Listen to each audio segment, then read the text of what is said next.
Olá, boa noite a todas, todes, todos. Estamos aqui para mais uma roda de conversa do ciclo Construir Juntos, Democratizar a Vida, Educação Digna. Sejam bem-vindas, bem-vindos, e ao público que vai se chegando, que vai se juntando aqui conosco nesse canal. Hoje o nosso tema da conversa é periferias, desigualdades, exclusões e cidadania. Nós temos as falas, vamos ter as falas de Isabel Nascimento, que aparece aí na tela como Bel Nascimento. Daqui a pouco eu vou apresentar. Está chegando, está meio aí na nebulosa da chegada a Heloísa Melino, e daqui um pouquinho vai entrar com atraso a Deise Gomes. Portanto, nossas três convidadas, né, vão garantir essa conversa hoje sobre esse tema. Agradeço desde agora mais essa colaboração, né, de Isabel, depois vou agradecer a de Heloísa e também de Deise, que se juntam a nós nessa roda de conversa depois de terem escrito para os números 175 e 176 da revista Nova América, Nueva América. Já que estamos aqui começando, aguardando, né, nossas convidadas, eu quero chamar, né, as participações que já estão aqui online a colaborarem com a gente, divulgando aí nas suas redes o link da nossa roda de conversa e ajudar a engrossar esse coro aqui, né, de pessoas que estão decididas a refletir sobre essas temáticas, a perguntar, a se juntar, né, a entrar nessa roda com a gente. Bom, o link está disponível, Alexandre vai disponibilizar o link aí no chat, mas vocês podem compartilhar, né, não é nada complicado. Quero chamar a atenção também para o acesso, né, para a aproximação de quem está chegando pela primeira vez aos canais da Nova América, seja esse canal no YouTube, tem o canal no Facebook também com divulgações da ONG, e nós temos um observatório de educação e direitos humanos na página da Nova América. Então, tem sempre, toda semana, tem novidades disponíveis sobre educação e direitos humanos e temáticas conexas, correlatas, afins à educação e direitos humanos, e tudo que implica em termos dessa reflexão sobre direitos humanos. Também nossa página no Movimento Socioeducativo é o canal msebrasil.org, na verdade, a web, né, a página web msebrasil.org. E eu acho que é isso, falei de todas. Lembrando que esse ciclo de rodas de conversa é uma iniciativa que a Nova América realiza em parceria com o movimento socioeducativo Educar em Tempos Difíceis. Esse é um movimento de caráter e de abrangência latino-americana que se constitui como um espaço de construção coletiva e de diálogo entre educadores e educadoras comprometidos com processos humanizadores, humanizantes, numa perspectiva crítica. Também é um movimento que está no âmbito, né, da proposta socioeducativa da instituição teresiana e no contexto do continente, né, ou né, das Américas, porque não é só a América Latina, é também as outras Américas, né? A gente tem links, a gente tem conexões com instituições, com pessoas nas outras Américas, Caribe e Américas. E, por fim, em relação ao movimento, lembrar que é um movimento apoiado pelo Centro Cultural Poveda, que está localizado na cidade de Campinas, em São Paulo, o Colégio Teresiano, localizado aqui no Rio de Janeiro, e, enfim, a Nova América. Essa roda de conversa, então, como eu já assinalei anteriormente, ela se inscreve no contexto dos lançamentos da revista Nova América, das edições 175, que tratou diretamente sobre o tema Periferias, Desigualdades, Exclusões e Cidadania, e a revista 176, que tratou sobre a arte como arma de luta.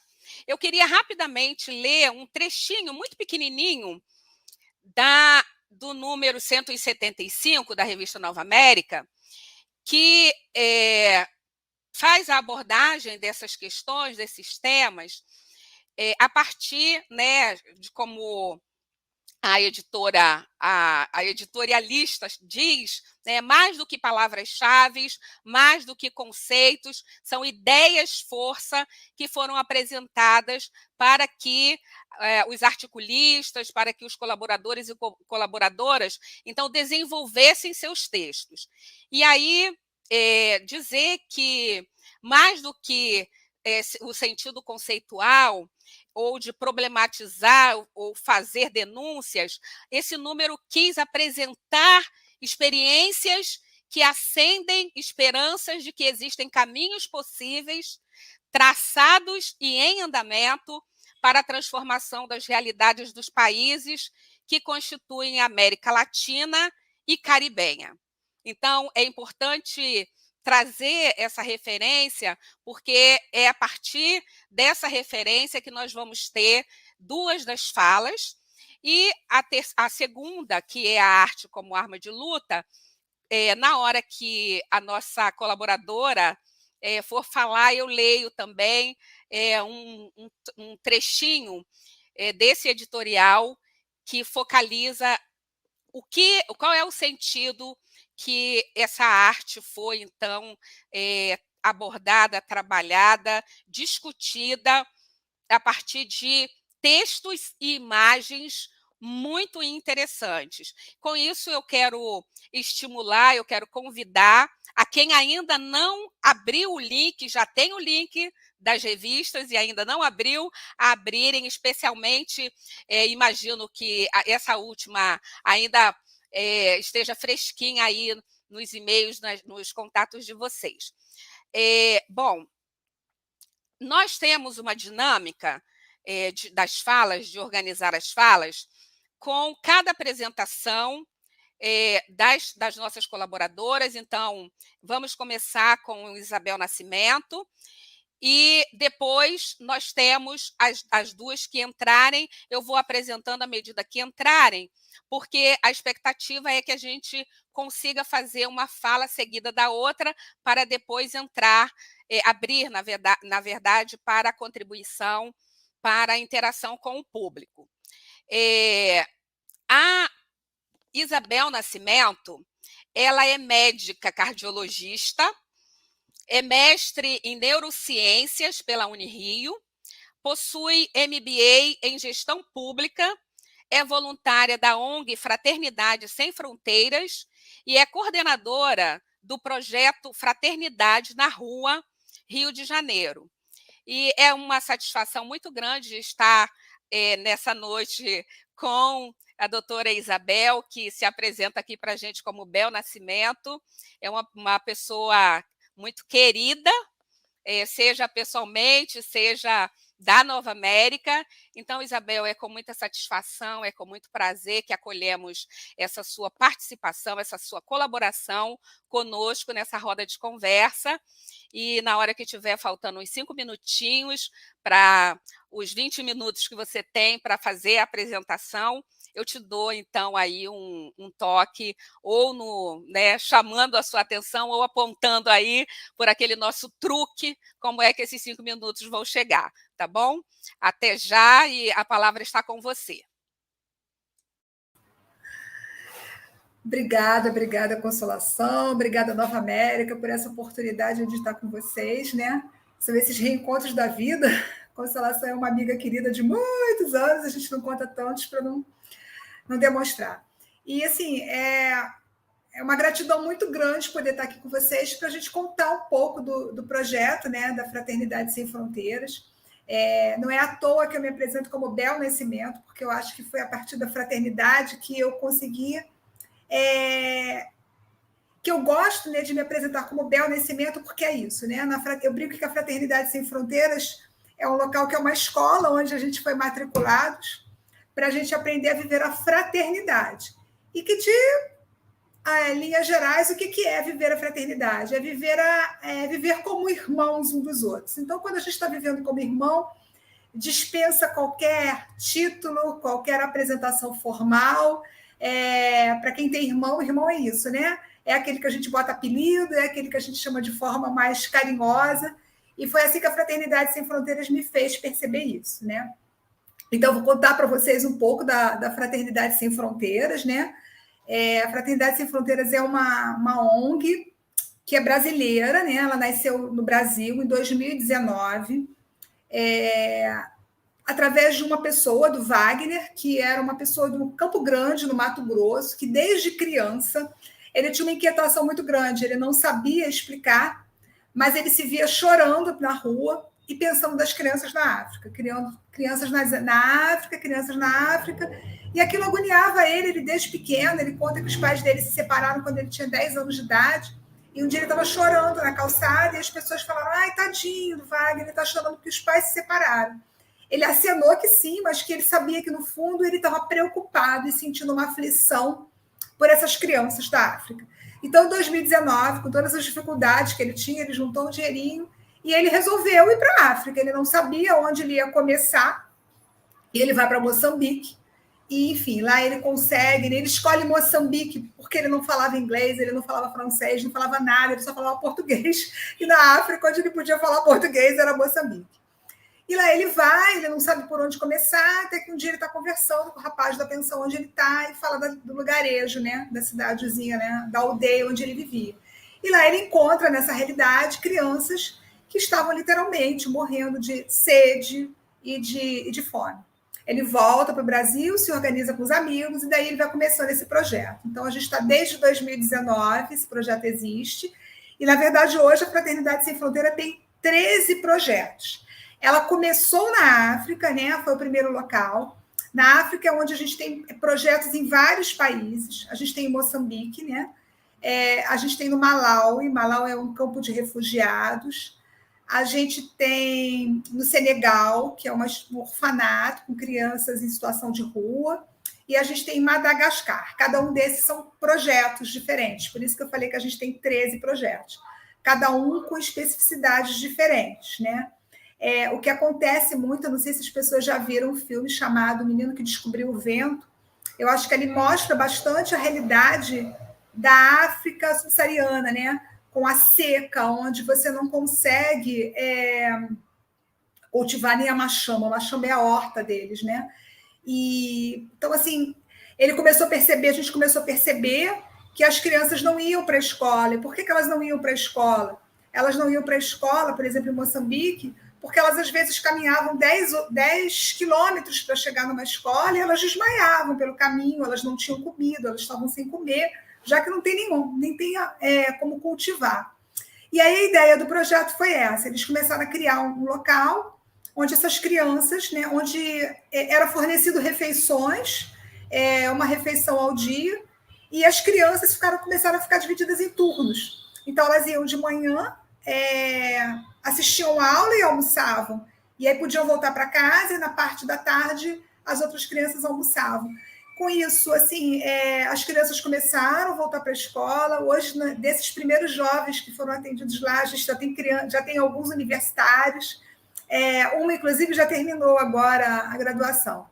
Então, assim, foram projetos. Esse foi o primeiro projeto. Projetos no Malawi, que é um campo de refugiados, onde tem 52 mil pessoas que são refugiadas, né? A África tem muita guerra entre si, né? Entre aquelas tribos. Há 5 anos atrás, mais ou menos, uns 3 anos atrás, tinham 23 mil crianças que não tinham acesso à escola, à educação ali dentro.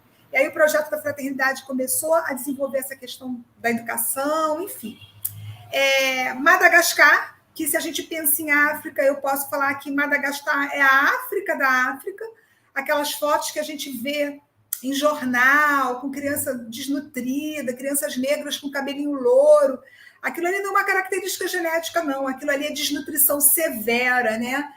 Korsakoff, falta vitaminas básicas. E eu já presenciei isso, você chega na África num ano e você dá uma roupinha para uma criança de 2 aninhos, e ela veste aquela camisa. No ano seguinte, você volta lá, ela está com a mesma camisa, só que a camisa já não sai do corpo dela, porque não passa pela cabeça, porque ela cresceu. E é preciso cortar. Então, assim, é uma realidade que é completamente longe do que a gente pode imaginar. E aí, muitas pessoas, nessa época que os projetos começaram, ficavam assim: por que vocês vão para a África se a gente tem tanta gente passando fome no Brasil? E aí vem a proposta da Fraternidade Sem Fronteiras. O que é Fraternidade Sem Fronteiras? Nós não temos fronteiras religiosas, então a gente não é uma instituição ligada à Igreja Católica, ao movimento espírita, ao movimento evangélico, enfim. A gente tem sim uma raiz cristã, porque eu acho que são os ensinamentos de Jesus que nos motivam a isso, né? A viver essa fraternidade, a viver como irmão. Mas aonde tiver uma pessoa em situação de vulnerabilidade, a gente vai estar presente. Então, a gente não tem fronteiras religiosas, a gente não tem fronteiras geográficas, né? Quem criou as fronteiras geográficas fomos nós, que criamos muros, fronteiras, a gente briga por isso. Mas a criação é única, né? Então, a gente não tem fronteira. Para a gente não vai fazer diferença se a gente vai estar na África, se a gente vai estar na Venezuela, se a gente vai estar no Brasil, a gente vai estar onde tiver uma pessoa precisando da gente. A gente não tem fronteiras éticas, então, assim, não importa para a gente se a pessoa é vermelha, verde, rosa, negra, preta, branca. São pessoas, são seres humanos, são irmãos nossos. A gente está aprendendo a viver essa fraternidade. Enfim, qualquer tipo de fronteira, para a gente estará fora. Por isso a gente fala, não há fronteiras, é uma fraternidade, é viver essa irmandade sem fronteiras geográficas, éticas, religiosas, políticas. Nesse momento, então, né, a gente é tão bombardeado por tantas pessoas que se aproximam por questões políticas, não temos isso. Então, independente de qualquer coisa, de qualquer situação, a gente vai estar presente. E aí, quando a gente começa a falar das fronteiras, depois de tanta gente perguntarem, mas vocês foram só para a África? Começou, então, um movimento também no Brasil, né? Começou na época com a crise migratória da Venezuela. A gente tem um projeto que é o Brasil Coração que Acolhe.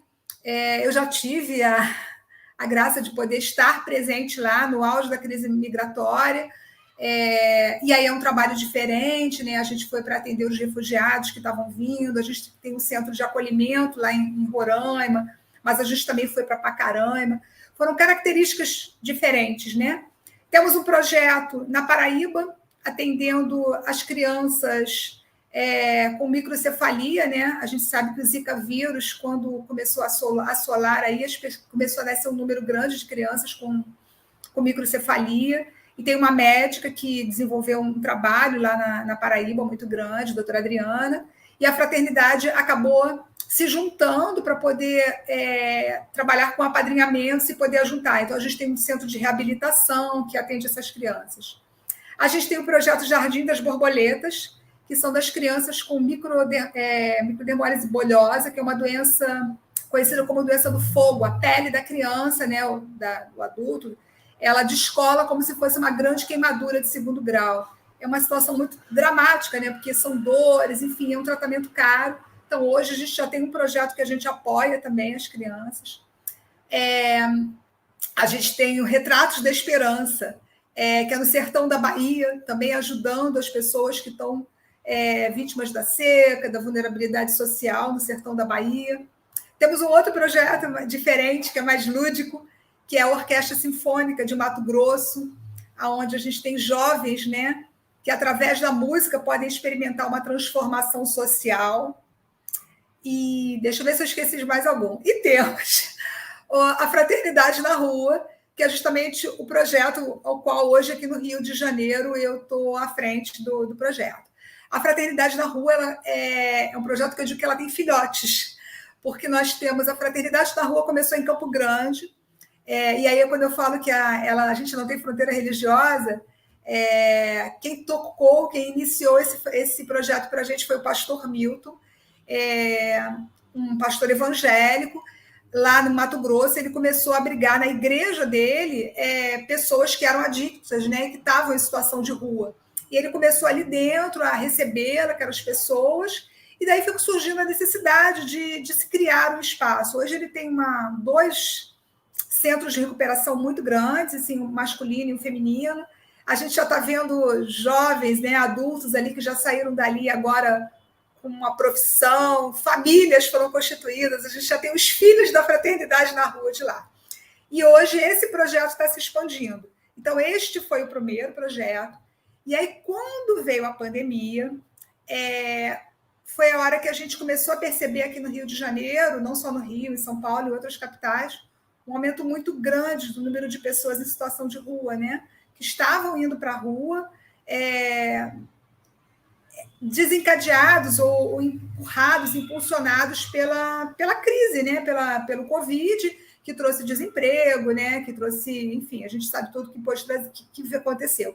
A gente estima um aumento de quase 15% de pessoas, assim, naquele momento, né? Colocando a proporção de pessoas em situação de rua. E quando a gente viu aquilo, as pessoas que moram na zona sul do Rio, que moram no centro da cidade, viam isso nitidamente. A gente começou a ficar angustiado e a gente não sabia o que estava acontecendo. Via de regra, a gente sempre escuta: quem está em situação de rua, está em situação de rua porque é usuário de drogas, né, porque é adicto. Mas nós não temos fronteiras, então, ainda que fosse isso, se aqueles nossos irmãos estavam precisando de ajuda, não tinha como a gente pensar duas vezes. Surpresa nossa foi a gente perceber que a pandemia estava trazendo para a rua, inclusive, famílias, né? Pai, mãe, filhos, crianças, né? Que estavam vindo por questões de desemprego.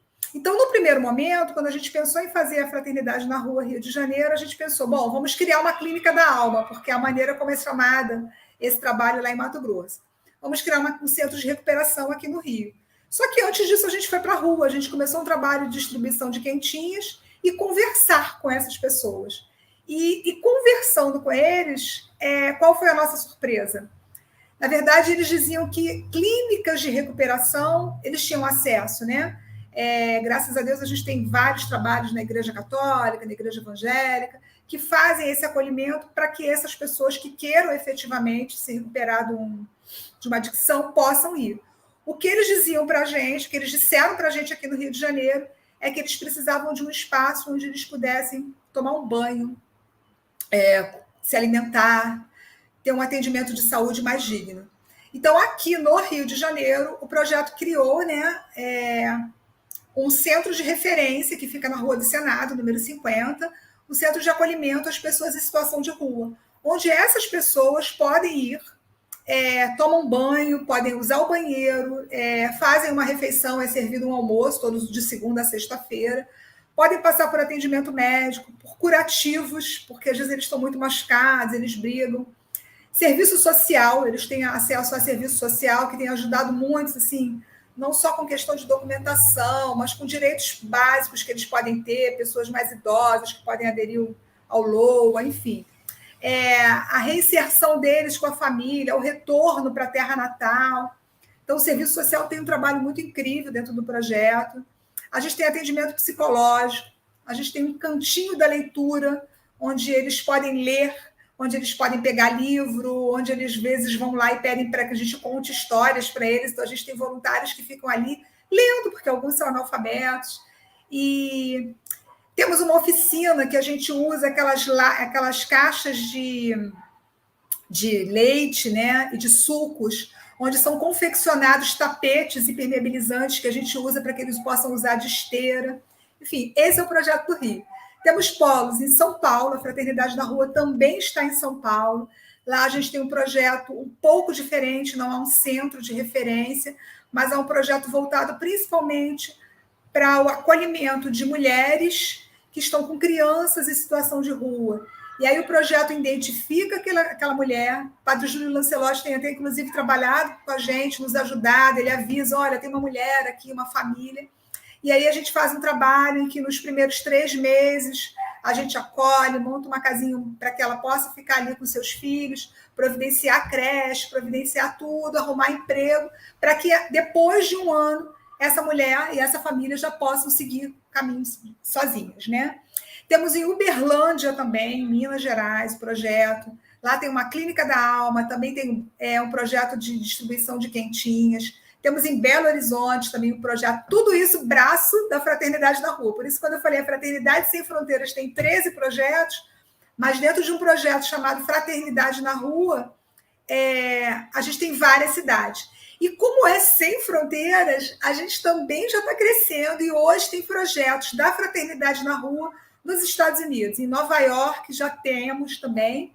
E tem uma outra cidade, que eu não sei se é Washington DC, não lembro qual é, que também já tem um grupo de voluntários da Fraternidade na Rua fazendo esse atendimento. Porque a gente às vezes tem uma visão, né, de que isso só acontece aqui. Não, gente, tem pessoas em situação de rua em vários locais. E aí fica esse convite, porque eu digo que cada um que está numa cidade, eu vi aí no começo, tinha gente do Espírito Santo, né, tem gente de outros locais, e que se sintam motivados a fazer isso, eu acho que vale fazer contato com a gente para que a gente possa se ajudar.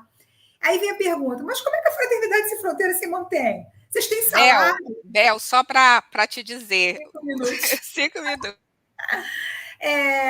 E eu achei que eu não ia ter 20 para falar. Eu falei, eu não tenho o que contar em 20.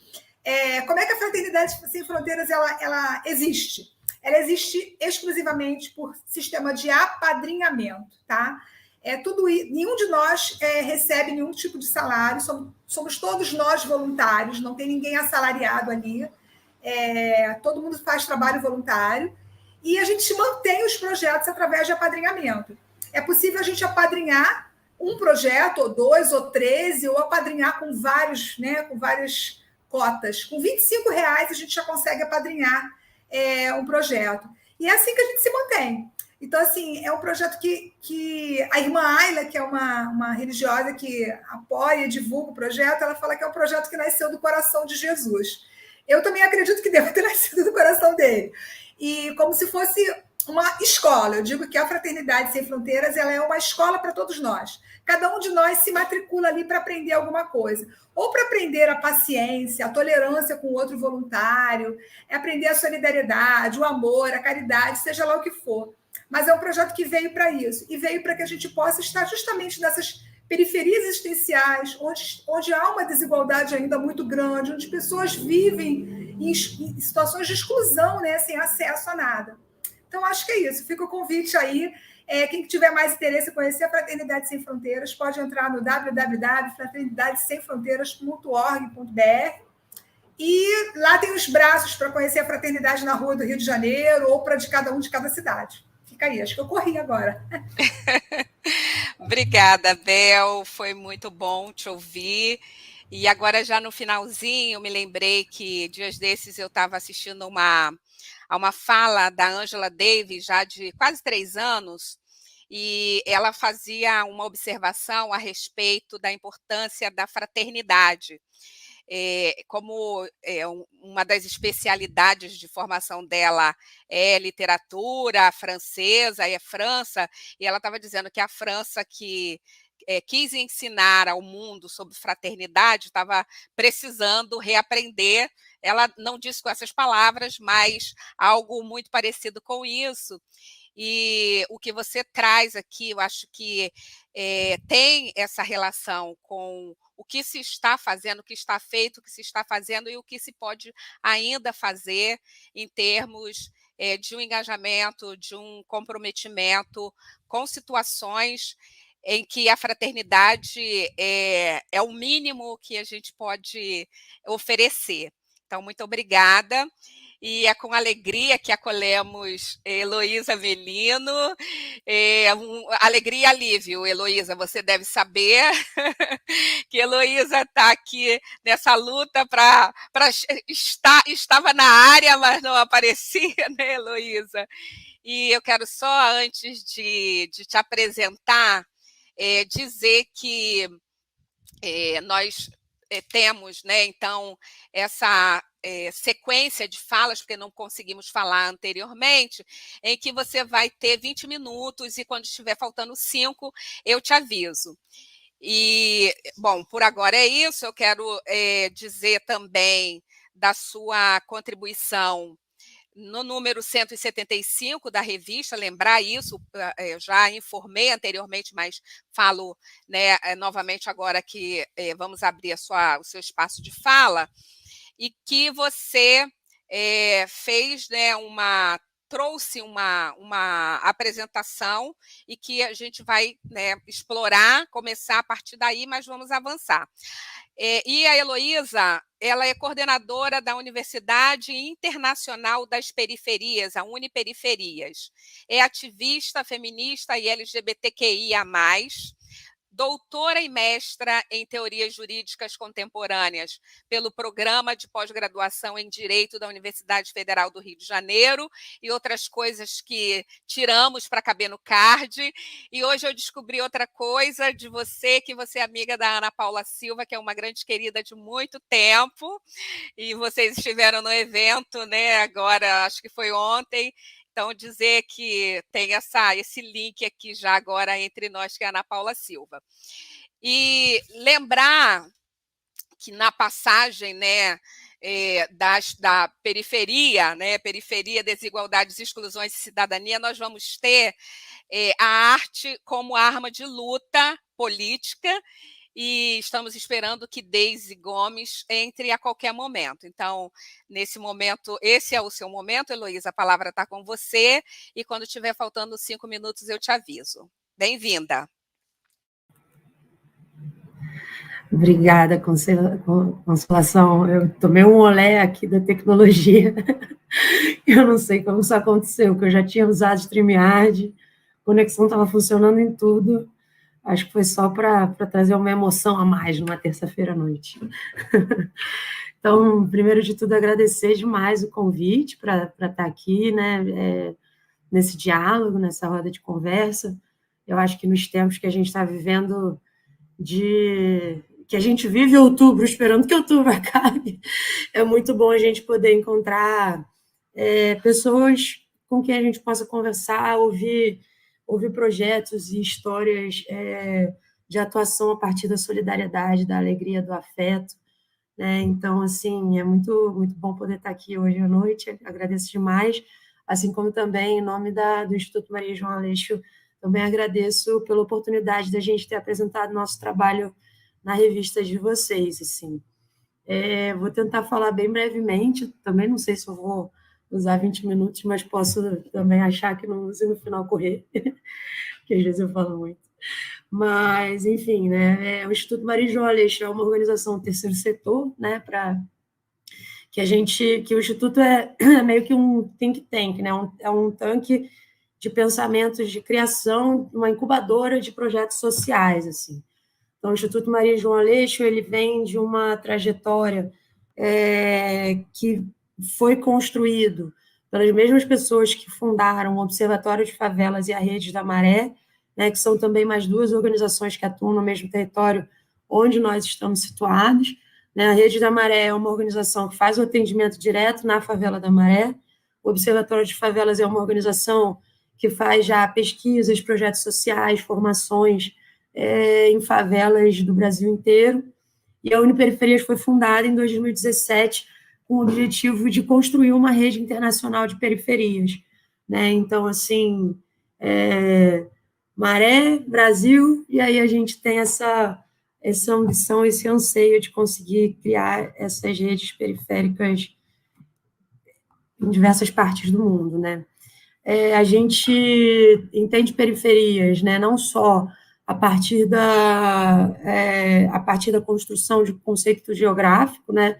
Então, não só de territórios periféricos, mas também como sujeitos periféricos, né? Então, assim, pessoas LGBTs, pessoas negras, pessoas indígenas, mulheres, né? A gente reconhece a subjetividade periférica a partir dos sujeitos que historicamente foram explorados e expropriados por um sistema que até hoje tenta matar também esses mesmos sujeitos, né? Dos quais eu também me insiro, né? Então, eu trabalho no Instituto Maria João Aleixo desde 2019, eu fazia parte de uma pesquisa que a gente vai lançar ainda, daqui a pouco eu falo disso, que é sobre pessoas LGBTI+, em privação de liberdade. E aí, na trajetória, ficando na organização, fui conhecendo outros projetos, e hoje estou na coordenação desse projeto, dessa frente de atuação, que é a Uniperiferias. Mas, além da Uniperiferias, o Instituto Maria João Aleixo tem também uma editora, que é a Editora Periferias, que hoje também ela já se destaca, né, e já cria um CNPJ próprio para poder fazer uma produção de obras a partir de outros pressupostos, questões jurídicas, principalmente, e o Seja Democracia, que atualmente a gente acha que é um projeto importantíssimo, que ele visa justamente fazer uma reconstrução de tudo que está tentando ser destruído hoje em dia, e que todas e todos nós, dos movimentos sociais, das organizações, das pesquisas, estamos tentando ao máximo que não seja não só não seja destruído, mas que a gente consiga avançar. Todas as três frentes de atuação do Instituto Maria João Aleixo trabalham a partir do reconhecimento da potência das periferias, o que contrasta com das periferias e dos sujeitos periféricos, né? Que contrasta justamente com o paradigma da ausência, né? O paradigma da precariedade. Né? Então, assim, se a gente for falar em termos principalmente territoriais, se a gente for falar das favelas, dos bairros periféricos, né, região metropolitana, enfim, que não seja a capital dos estados, sempre a gente vai ouvir sobre os baixos índices de IDH, vai ouvir sobre os problemas de saneamento, de escola, de segurança pública, mas se deixa de falar de uma coisa muito importante, que é a convivência, né, que é a solidariedade. Então, assim, é óbvio, a gente não está aqui também para romantizar a escassez, né, mas para demonstrar que as periferias e os sujeitos periféricos têm essas questões sociais, sim, a gente está aqui para sempre pautar isso e lutar contra isso, fazer construções a partir disso para melhorias, inclusive incidência, né, em políticas públicas, mas também existe outra parte que não pode deixar de ser mencionada, que é a força e a potência que esses sujeitos e territórios têm na vida com alegria, né, na vida com ética, com solidariedade. Né? A gente, durante a pandemia, em todos os lugares teve o lockdown, do Brasil teve o lockdown, e muitas pessoas acabaram ficando muito sozinhas, né? E as favelas, elas deram um show de mostrar o que é solidariedade a partir de não deixar as pessoas sozinhas, se arranjar. Então, assim, isso falta nos centros, né? Isso falta nos bairros que se acham os melhores bairros da cidade. Né? A convivência das crianças, a convivência das pessoas idosas, né? E várias outras questões, né? Assim como também as pessoas LGBTs conseguem fazer construções de vida dentro das diversidades, né? Construir novas formas de comunidade, não só centradas numa família nuclear. Então, a gente trabalha muito com esse conceito do paradigma da potência, e hoje em dia a gente tem trabalhado também a partir das epistemologias periféricas, né? Que é justamente fazer a disputa, né? Junto dos centros de produção de conhecimento, da valorização de saberes que historicamente foram desvalorizados, inclusive os saberes orais, inclusive os fazeres. Né? Então, hoje em dia, é o que tem sido a nossa frente de atuação mais forte na Uniperiferias. Então, a Uniperiferias, ela trabalha com cursos livres, historicamente. Então, desde 2017, quando começou, a gente sempre fez cursos de formação continuada para a valorização desses saberes, né? E também de professores e professoras que vêm desses lugares de subjetividades periféricas, e a gente conseguiu lançar agora, em 2022, a nossa primeira pós-graduação. Nós não somos uma universidade formal, a gente faz parceria com a universidade para conseguir ter o reconhecimento pelo MEC, e aí a nossa primeira pós-graduação foi Confluências Africanas e Relações Étnico-Raciais na Educação, que acabou de acabar, o pessoal está no momento de fazer o TCC, e, na nossa percepção, foi um grande sucesso, assim. E a gente, para o ano que vem, né, também falando já de novos projetos, a gente quer tanto ampliar a Uniperiferias, criando mais formas de construções de cursos livres, de mini-cursos, mas também a gente tem aí mais umas 3 ou 4 pós-graduações na cartola. A gente também, além de Seja Democracia e da editora, a gente já trabalhou com intercâmbios de convivência. Isso em 2017, a gente tinha um programa que a gente recebia, a sede do Instituto Maria João Aleixo da Uniperiferias é na favela da Maré, apesar da gente buscar um trabalho internacional. Então, a gente recebia pessoas voluntárias que vinham trabalhar no Rio de Janeiro, que queriam conhecer de que forma que se trabalha numa organização social. A gente recebia. Hoje a gente tem também um intercâmbio acadêmico que a gente está costurando com a Universidade de Dundee, no Reino Unido, que já é parceira nossa em produções de pesquisa, e as pesquisas que a gente faz, além dessa pesquisa que eu mencionei, que foi a minha porta de entrada, a gente já fez pesquisa com o sistema socioeducativo, já tivemos pesquisa sobre estratégias de atuação de professores na rede de ensino básica, assim, que é uma das nossas pesquisas de maior orgulho, assim, de professores e professoras negras ensinando novas metodologias, novas formas de motivação dos alunos e também de convivência entre todos os alunos e todas as pessoas, E, atualmente, a pesquisa que a gente tem, que é o que tem também colaborado muito na produção dessa rede internacional de periferias, é o MIDEC. O MIDEC é um programa que estuda a migração, que nós fomos convidados a entrar pelo MIDEC por uma universidade no Reino Unido. É um programa é um projeto que estuda corredores migratórios sul-sul. Então, são 12 países, além do Reino Unido, que é quem coordena, e a gente faz parte do pesquisador do corredor Brasil e Haiti. Nós somos a única universidade, a única organização que não é uma universidade, que não é acadêmica, Então, assim, nós temos, sim, muitas pessoas acadêmicas que trabalham conosco, inclusive eu, como a Consolação me apresentou, mas a gente também valoriza os conhecimentos a partir de outros lugares, Então, nós somos a única organização social que trabalha nesse projeto que tem 13 países, e nós fomos o único país que trabalhou com pesquisadores haitianos para pesquisar a migração haitiana, Então, que é justamente isso, não é colocar na prática o que a gente, de fato, diz. Então, todos os outros países, por mais que tenham uma produção muito legal, trabalharam com pesquisadores fazendo pesquisa, pesquisadores sujeitos fazendo pesquisa para objetos de pesquisa, e levando tradutores. Enfim, a gente teve 23 pesquisadores haitianos durante um período, e a gente chegou a fazer curso de formação, porque é impossível pegar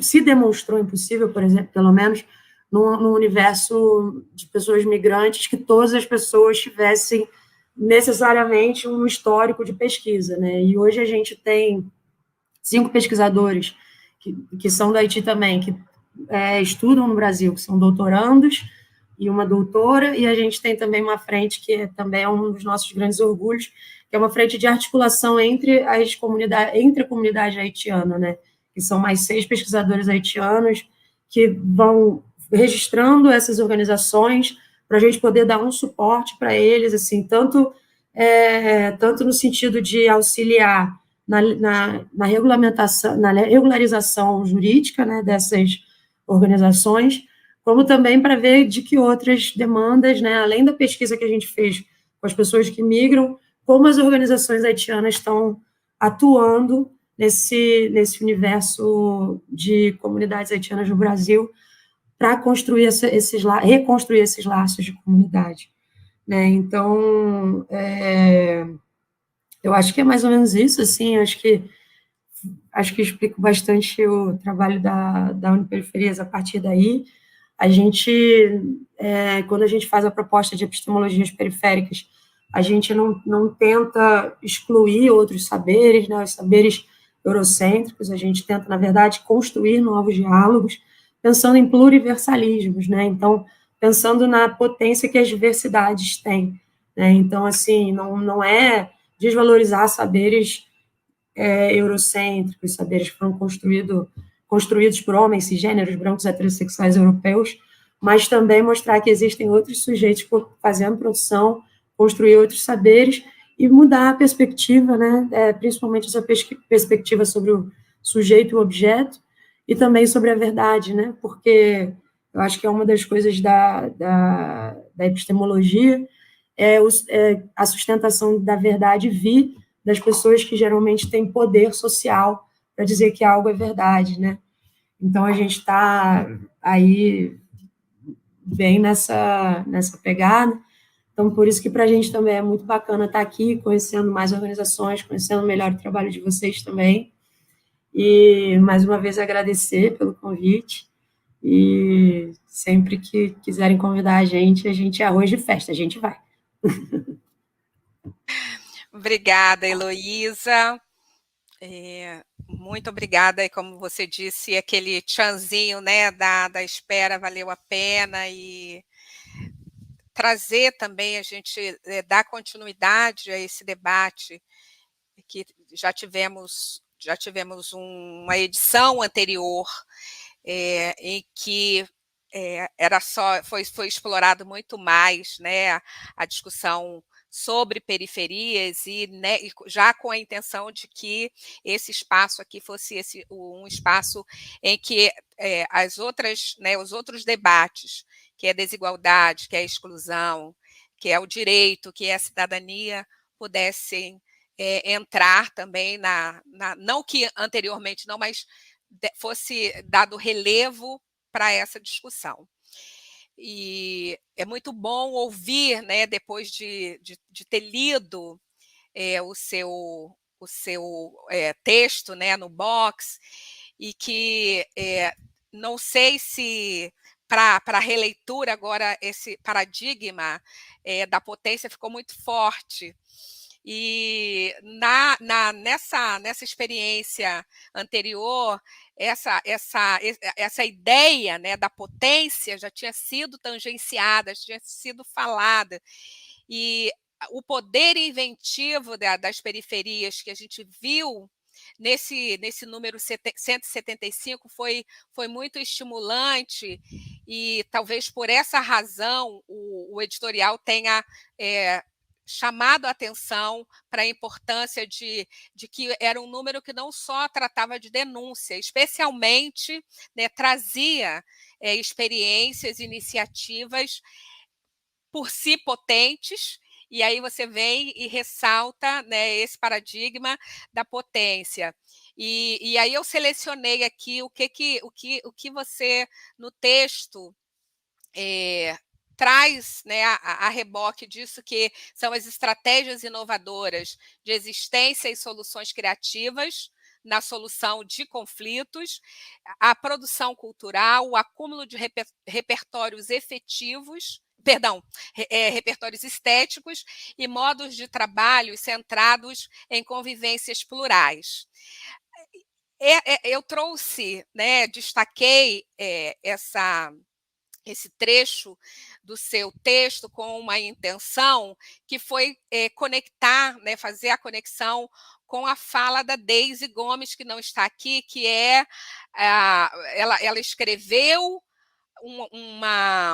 um texto para situar o trabalho que ela faz como ilustradora, como artista plástica, e no número que traz a arte como arma de luta, né, como, digamos assim, o grande eixo para a produção desse número, que normalmente é um número da revista, que dá ênfase para imagens, para arte e cultura. Então, eu percebi aqui no seu texto uma conexão muito forte, muito significativa, em especial porque a Deise é uma mulher negra e ela vai falar sobre a marcha, né, o trabalho dela, ela fala do trabalho dela, tanto como parte da coordenação, integrante da coordenação da Marcha de Mulheres Negras no Rio de Janeiro, como toda a parte estética que ela vai desenvolver com ilustrações,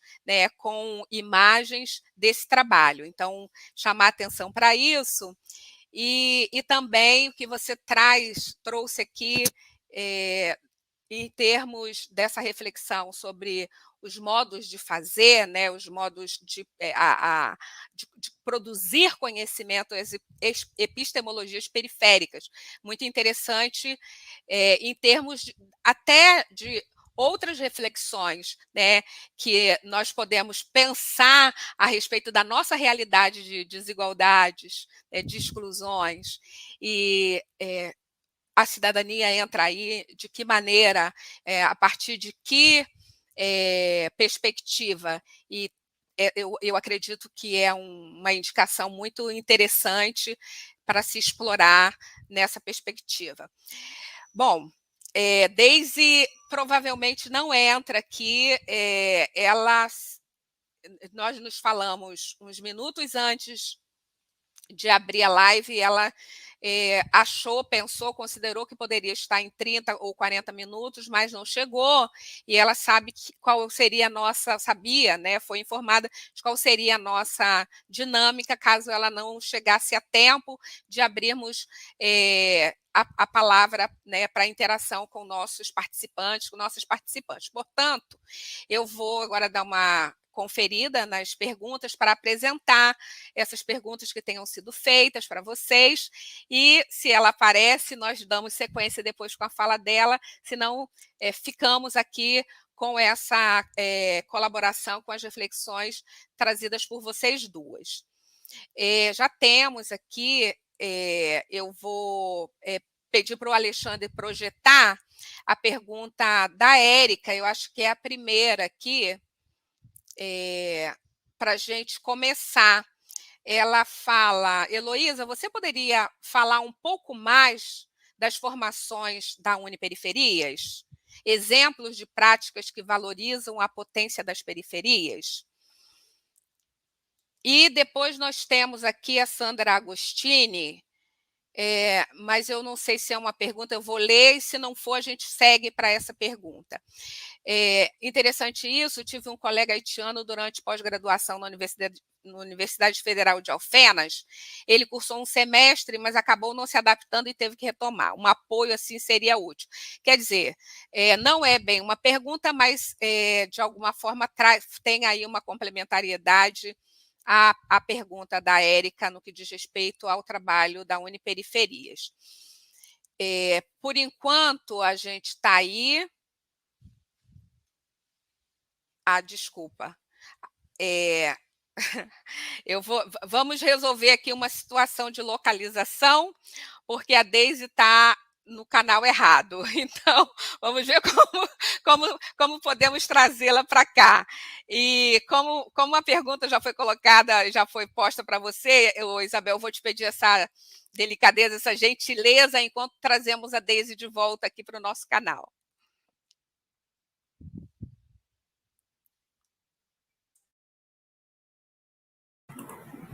Oi, Isabel.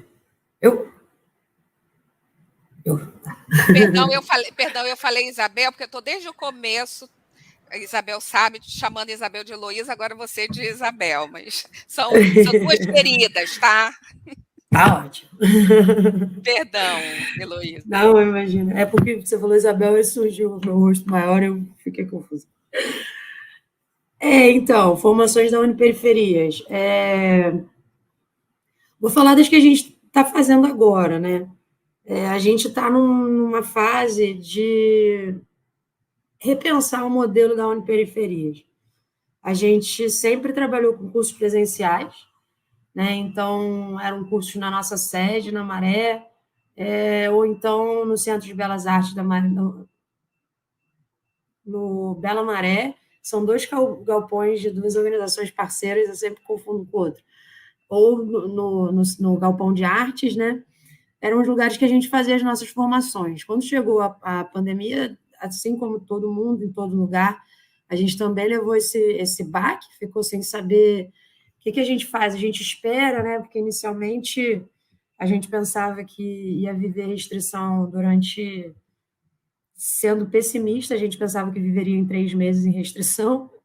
A gente espera esses 3 meses, espera mais um pouco, lança curso online, e aí a gente começou a buscar essa modalidade online.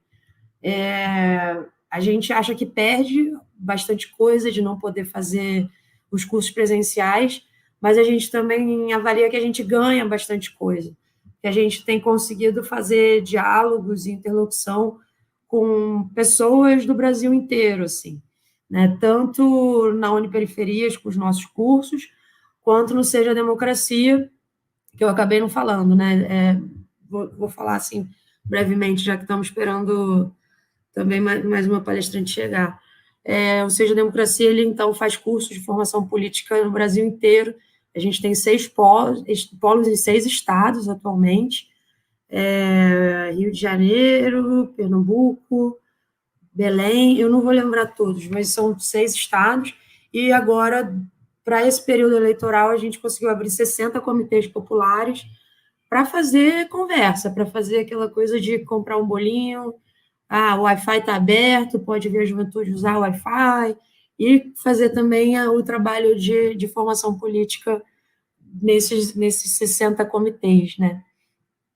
Esse ano, então, como a gente está na Uniperiferias com essa mudança, sim, a gente teve que vir para o virtual, e depois a gente pensou que podia ser bacana ampliar a quantidade de cursos, justamente porque a gente viu que a gente conseguiu alcançar pessoas de vários estados do país, né?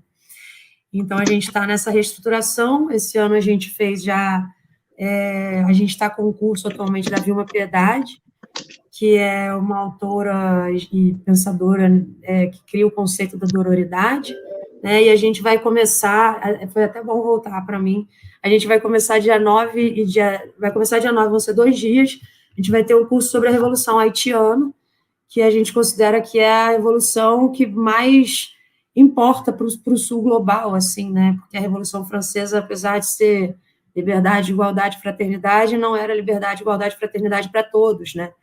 E a Revolução Haitiana, ela, na verdade, foi uma revolução de fim da escravização, de criação de um Estado negro, e a gente estuda essa revolução tão importante muito pouco, né? E também a gente consegue perceber quanto que o Haiti até hoje é punido por ter feito o que fez, né? Por ter feito uma revolução anticolonial. Então, não é à toa, não é por causa do terremoto que o Haiti passa por estados por momentos de instabilidade política, por pobreza, mas porque eles ousaram fazer o que eles fizeram, né? Então, assim, a gente vai fazer esse curso dia 9 e 10 de novembro, que a gente vai divulgar no nosso Instagram da Uniperiferias, vai ser aberto para todo mundo, a gente faz pelo Zoom, então, apesar do limite de 100 pessoas, a gente entende que mesmo que mais pessoas se inscrevam, no dia vai chegar a 100. Então, e aí no dia 23 de novembro, a gente vai fazer o lançamento da 7ª edição da revista Periferias, que vai ser a nossa primeira edição impressa, que vai ser sobre desencarceramento, e o lançamento do relatório da pesquisa sobre pessoas LGBTI+, em privação de liberdade. Então, já que eu voltei aí a ter o privilégio da palavra mais um pouquinho, só para aproveitar para convidar todas e todos e todas para estar com a gente nesses momentos. Espero ter respondido. Heloísa, obrigada. Vou, a partir de agora, assim, eu mesma levei um susto comigo e tudo vai normalizar. E Deise está entre nós. Obrigada por ter chegado. Pintou lá, né, lá na galera do chat e agora está aqui conosco. Já falei mais ou menos de Deise, mas agora eu vou apresentar, né? A Deise é licenciada em Artes Plásticas, ela é ilustradora, pintora, ativista e defensora dos direitos humanos na luta contra o racismo, integra a coordenação da Marcha das Mulheres Negras no Rio de Janeiro, e tal como Isabel e Heloísa, nós editamos, né, aqui as informações sobre a trajetória dela, interessadamente, trazendo mais para o que a gente espera ouvir. Todos já sabem que Deise vai falar sobre essa experiência dela como artista, ilustradora e integrante da coordenação da Marcha de Mulheres Negras. Então, Deise, a palavra está com você. Quando faltar 5 minutos dos 20 que você tem, eu vou te avisar. E vai lá, toma a palavra E vamos lá. Tá ok. Boa noite a todas, boa noite a todos. É muita alegria participar desse momento. Com muita alegria eu agradeço a Consol e a toda a equipe da Nova América que está fazendo esse grande trabalho. E eu reforço a história, né, que todas nós temos movimentos para colocar, tanto na área cultural, na área da música, na área da escrita, e é importante esse momento para registro mesmo. Então, eu me sinto muito honrada, feliz pelo convite, pela participação em si. A minha construção dentro do próprio movimento de mulheres pretas me define muito na questão dos traços, na questão da arte. Eu já venho de uma construção dentro da Igreja Metodista, trabalhando pela pastoral do combate ao racismo, desde que eu me entendo como gente dentro da instituição. E essa instituição me levou, de certa forma, a trabalhar com a questão racial em diversos outros âmbitos. A pastoral do combate ao racismo tem ali pessoas conhecidíssimas, que é a Fezinha, a reverenda Cacá, que diversas pessoas que faziam parte desse movimento dentro da igreja e que faziam essa colocação do que é o Cristo Nazaré preto dentro desse espaço, né? Então, esse registro dessa imagem sempre me colocou em um lugar de ver esse Jesus preto, esse Jesus que fala a favor de todos e todas. Então, quando eu venho para o movimento social, o movimento de mulheres pretas, o Fórum Estadual, eu já venho com a bagagem de desenho, de arte, e a gente sabe, né, que todo movimento tem a linguagem da escrita e tem a linguagem também da arte, do desenho, e eu sempre me coloquei nesse lugar. Gente, tem aquela seguinte frase: desenha que eu entendo. Então, vamos colocar a fala, o microfone aberto, mas vamos colocar também o desenho, porque isso chama, a gente sabe disso, né? O marketing. Então, eu comecei a desenvolver esse lugar e fui abraçada também por esse espaço, né? Tanto de acolhimento, que ali é um espaço de troca, é um espaço onde você cresce, é um espaço onde, de todas as formas, as mulheres de todas as idades, tanto que nós temos a Laisa Griot, que é minha sobrinha, que cresceu dentro do fórum, hoje ela tem 12 anos, é um espaço de acolhimento. Então, a arte que a gente encontra hoje no fórum, tanto para projetos interno e externo, eu comecei a desenvolver junto com as meninas, acolher as informações do que vai ser feito, o que vai ser necessário para aquele desenho, quais são os elementos. Eu vou citar um exemplo, por exemplo, que nós fizemos nas primeiras eleições, eu voto nas pretas. Fizemos uma roda do Fórum Estadual e falou, é necessário fazer uma chamada, eu voto nas pretas. E pensamos nesse desenho, nessa arte, como algo simbólico, né? Mulheres pretas reunidas em um círculo. O que essas mulheres têm? Quais são os elementos? Quais cores? Quais tamanhos? Que não é um ritmo, não é um grupo só de mulheres. É um grupo específico de diversas. Nós somos diversas, né? Nós temos perfis diferentes. Então, nessas trajetórias da arte, eu também consegui entender que era necessário colocar mulheres mais retintas, mulheres cadeirantes, mulheres com crianças, idosas, enfim. Então, teve diversos segmentos do próprio movimento que colocou para fora e eu coloquei também para dentro do próprio movimento. Então, a arte dentro do Fórum Estadual de Mulheres Pretas, na minha visão, foi para além da marcha, ela foi para movimentos internos do fórum. Eu voto nas pretas, que hoje também, esse ano, colocamos também na praça, eu voto nas pretas. Nós colocamos também a Marcha das Mulheres Pretas, que todo ano acontece em julho, em Copacabana.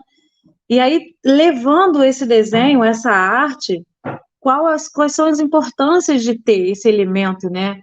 com a simbologia de ter ali, né, a participação de crianças, de idosos, de mulheres do axé, de mulheres da igreja, participação de meninos e meninas também, participação da favela, participação da galera da arte, a perna de pau, enfim, a representação no desenho é desafiadora, não é algo assim que, Deise, faz aí. Não, a gente tem uma pesquisa, né, do que vai ser feito, é necessário ter a escuta, é necessário saber se todos aqueles elementos que vai ser colocado ali realmente importa para aquele momento. Então, é algo de suma importância, porque isso leva para um outro lugar. Inclusive, nós temos a Denise Marinho, que faz parte também do movimento, ela é fotógrafa dentro do fórum, ela levou, inclusive, uma arte nossa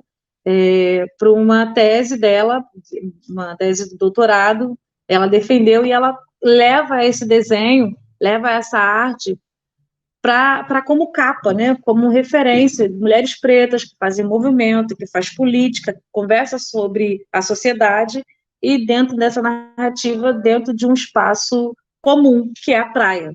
E aí nessa imagem tem, né, a praia, as crianças, o movimento, o pirulito, o fervo da marcha em si, né, a energia, o axé, a finalização que é a barracas com mulheres empreendedoras colocando o seu serviço, colocando a sua dinâmica para ganhar o seu recurso.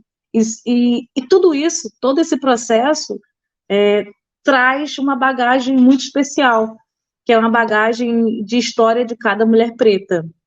Então, ter esse olhar também de buscar uma a uma, com as suas referências, com esse olhar, é importantíssimo, porque aí você consegue contemplar todas as falas, né, em um desenho, que é o meu lado.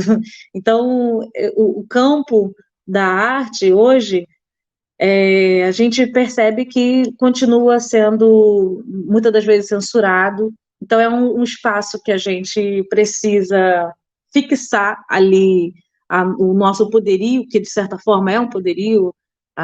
Hoje, a imagem por si só fala. Eu faço parte de um grupo também de chargistas, que temos um grupo que, olha, soltou hoje uma nota pesada, está no jornal, aconteceu isso, já, todo mundo já está programando, já está fazendo a digitalização, o card digital para lançar amanhã. Então, faz parte do processo da arte estar colocando esse movimento na sociedade. E dentro do movimento preto, óbvio, não vai faltar isso. Então, eu estou ali como essa pessoa parceira. Temos outras parceiras também que somam, que entram dentro do movimento para somar.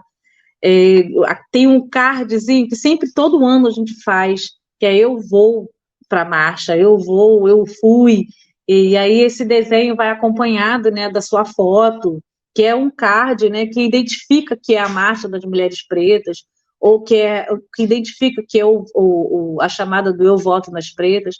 Então, nesse lugar, a gente sempre identifica se é da Deise, a gente coloca, tem a nossa hashtag tanto do fórum, para a galera seguir. Aí, dali tem a chamada para os eventos do fórum, que é toda segunda-feira tem a pauta preta.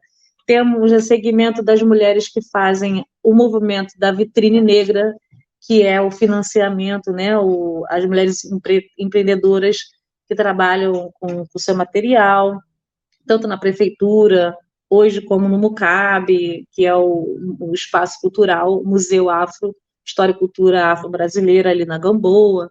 Então, o fórum tem diversas pernas, né?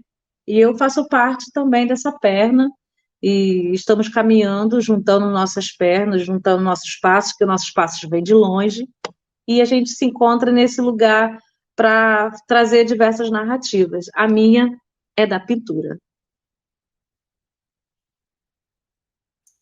Obrigada, Deise. Eu quero ler um trechinho do editorial que a Adélia fez, intitulado A Arte como Arma de Luta Política, porque essa é a ideia do número. que diz o número construído a partir de narrativas estéticas, mas cuja ênfase está nas narrativas éticas do protesto e, consequentemente, da política de resistência. Uma edição pautada na crença da potência do diálogo entre arte e ativismo político para gerar mudanças que possam ser relevantes na perspectiva da conquista de direitos sociais, coletivos e individuais, culturais e ambientais. Então, para fechar aqui essa ênfase na proposta de refletir e, enfim, tensionar essa relação periferias, desigualdades, exclusões e cidadania, e agradecer pelo seu empenho, Deise, de estar aqui desde o começo. Não estamos fechando, mas eu estou agradecendo a cada fala, porque é uma colaboração, né, dupla de vocês, que foi na escrita e está aqui conosco ao vivo, refletindo sobre isso. Então, obrigada pelo seu empenho também, as três, né, cada uma entrando no seu momento com o empenho, com o esforço de desde o início estar comprometido, estar aqui conosco nessa noite.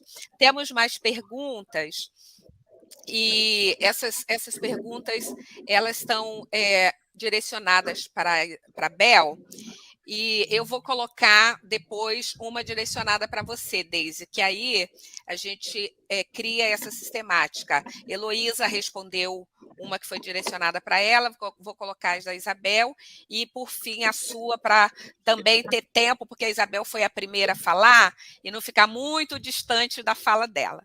Tá? Então, podemos projetar, Alexandre? Eu vou ler, Isabel. Destaque alguns protagonismos dos acolhidos nos projetos. Alguns se tornaram sujeitos ativos na Fraternidade Sem Fronteiras. E temos uma segunda, que é sempre uma emoção reconhecer as riquezas da Fraternidade Sem Fronteiras. Como podemos ampliar essa sensibilidade num mundo com tanta dificuldade de olhar o diferente como irmão? Então, vamos fazer por partes. Volta na primeira aí. Vamos voltar primeiro, Isabel. Destaque alguns protagonismos dos acolhidos nos projetos, né, dos atendidos. Então, alguns se tornaram sujeitos ativos da Fraternidade Sem Fronteira? Sim, primeiro, para começar, a proposta da Fraternidade é que o projeto, depois de um tempo, ele passe a ser tocado por essas pessoas que chegaram como assistidos. Então, exemplos da África. Hoje em dia, praticamente não tem ninguém daqui que fica lá. A gente vai lá em caravanas, ao cada 2, 3 meses, mas todo o projeto é organizado, é gerido, é feito por essas pessoas. Então, eu acho que isso é o maior protagonismo, né? Eles conseguem sair daquele ciclo de assistidos e passam a fazer parte, inclusive trazendo o que eles têm, a cultura deles, assim. Então, esse é muito bacana. Sem contar as histórias, né? Assim, aqui, por exemplo, no Rio de Janeiro, o projeto hoje em dia, até pela escassez de voluntários, de pessoas que no dia a dia possam estar trabalhando, ele é basicamente tocado por pessoas que chegaram ali há um ano atrás como assistidos, né? E hoje em dia são voluntários. Então, esses são protagonismos deles dentro do próprio projeto. Que eu acho que é isso que a gente quer, é isso que eles comecem a tocar. Sem contar as histórias de várias pessoas que hoje em dia passaram por ali e que já estão tocando a própria vida, né? Por exemplo, em termos de pessoas em situação de rua, quanto menos tempo você está em situação de rua, mais possibilidades você tem de sair. Vou contar um exemplo que eu acho que é muito legal.